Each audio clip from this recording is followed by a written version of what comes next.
আসসালামু আলাইকুম dear viewers and all of my subscriber. স্বাগতম জানাচ্ছি ট্রিপলি প্রজেক্ট অ্যান্ড মেইনটেনেন্স চ্যানেলের নতুন আরও একটি ভিডিওতে। সাথে রয়েছি বরাবরের মতোই আমি ওমর ফারুক। আমাদের আজকের topics parameter setup of Danfoss inverter. Dear viewers, এই ভিডিওতে আমি আপনাদেরকে দেখানোর চেষ্টা করব VLT 5000 মডেলের যে ডানফস ইনভার্টার রয়েছে সেই ইনভার্টারের প্যারামিটার কিভাবে সেটআপ করতে হয়। তো ডিয়ার ভিউয়ার্স, সেই VLT 5000 মডেলের একটি ইনভার্টার নিয়ে আমি আপনাদের সামনে আজকে হাজির হয়েছি এবং দেখানোর চেষ্টা করব কিভাবে এই প্যারামিটার আপনারা চেঞ্জ করতে পারবেন বা নতুন করে কনফিগার করবেন। তো ডিয়ার ভিউয়ার্স, এর জন্য যে কিপ্যাড অপশন রয়েছে দেখুন, কুইক মেনু এবং মেনু। তো কুইক মেনুতে গিয়ে শর্টকাট সেটআপ এবং মেনুতে গিয়ে ডিটেলস প্যারামিটার সেটআপ করতে হয়। আমি আজকে আপনাদেরকে দেখাবো কুইক মেনু দিয়ে শর্টকাট কিছু সেটআপ। তো ডিয়ার ভিউয়ার্স, কুইক মেনুর সেটআপ আমি প্রেস করেছি একবার, দেখুন ডিসপ্লেতে শো করছে 001 ল্যাঙ্গুয়েজ প্যারামিটার। ডিয়ার ভিউয়ার্স, এখানে লক্ষ্য করুন 001 এর নিচে একটি ব্ল্যাক আন্ডারলাইন রয়েছে এবং যখনই আমি চেঞ্জ ডাটাতে প্রেস করব সাথে সাথে এই আন্ডারলাইনটি নিচে সুইচিং হয়ে চলে আসবে। তো ডিয়ার ভিউয়ার্স, আমি জাস্ট চেঞ্জ ডাটাতে প্রেস করেছি আর এই আন্ডারলাইনটি, ব্ল্যাক আন্ডারলাইনটি ইংলিশ ল্যাঙ্গুয়েজ লেখার নিচে ব্লিঙ্কিং করছে। দ্যাটস মিন আমি চাইলে এখন প্যারামিটারটাকে চেঞ্জ করতে পারবো। তো এখন প্যারামিটার চেঞ্জের জন্য রেডি। ডিয়ার ভিউয়ার্স, আমি আবারও বলছি যে যখনই আমি কুইক মেনুতে প্রেস করব তখন যে একটি প্যারামিটার আসবে, যেটা এসেছিল আমার 001 ল্যাঙ্গুয়েজ এবং তার নিচে একটি আন্ডারলাইন ছিল।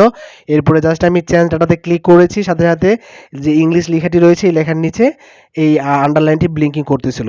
এখন আমি জাস্ট এই ইংলিশ ভাষা থেকে যদি অন্য কোনো ভাষায় চেঞ্জ করতে চাই তাহলে আমাকে জাস্ট প্লাস অথবা মাইনাস বাটন প্রেস করে অন্য ভাষায় আমি সেট আপ করতে পারবো। তো দেখুন আমি প্লাস প্রেস করেছি একবার এবং এখানে ডাচ ভাষা শো করতেছে। তো এভাবেই ভাষা চেঞ্জ করা যায় বা প্যারামিটার চেঞ্জ করা যায়। তো ডিয়ার ভিউয়ার্স, আমি ল্যাঙ্গুয়েজ চেঞ্জ করব না, জাস্ট আপনাদেরকে দেখাচ্ছি যে এভাবে চেঞ্জ করতে হয়। তো আমি জাস্ট ইংলিশেই সেট করে জাস্ট ওকে বাটনে প্রেস করলাম। আমার এখন ইংলিশের সেট আপ রয়ে গেছে।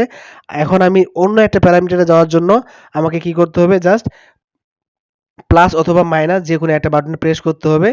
তো আমি এই মুহূর্তে প্লাস বাটনে যদি প্রেস করি তাহলে উপরের দিকে প্যারামিটারগুলোতে যাবে, আর যদি মাইনাস বাটনে প্রেস করি তাহলে নিচের প্যারামিটারগুলোর দিকে সে আমাকে চেঞ্জের অপশন দেখাবে।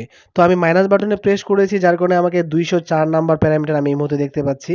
তো ডিয়ার ভিউয়ার্স, আমি এই প্যারামিটারগুলো চেঞ্জ করব না, জাস্ট মোটরের যে কারেন্ট রয়েছে, রেটেড কারেন্ট, আমি এই মোটর রেটেড কারেন্ট আমাদের এখানে সেট আপ রয়েছে 8.20 এম্পিয়ার। জাস্ট আমি এটাকে একটু চেঞ্জ করে আপনাদেরকে দেখাবো। তো চেঞ্জ করার জন্য জাস্ট চেঞ্জ ডাটাতে ক্লিক করবেন।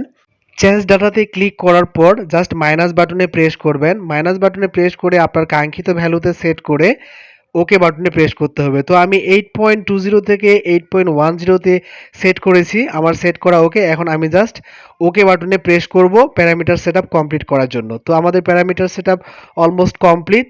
8.20 থেকে 8.10 তে সেটা হয়েছে। এখন বেরিয়ে আসার জন্য আমি জাস্ট ডিসপ্লে বাটনে একবারের জন্য প্রেস করব। ডিসপ্লে বাটনে প্রেস করার সাথে সাথে মূল উইন্ডোতে চলে এসেছে। ডিয়ার ভিউয়ার্স, এভাবেই প্যারামিটার সেটআপ করতে হয়।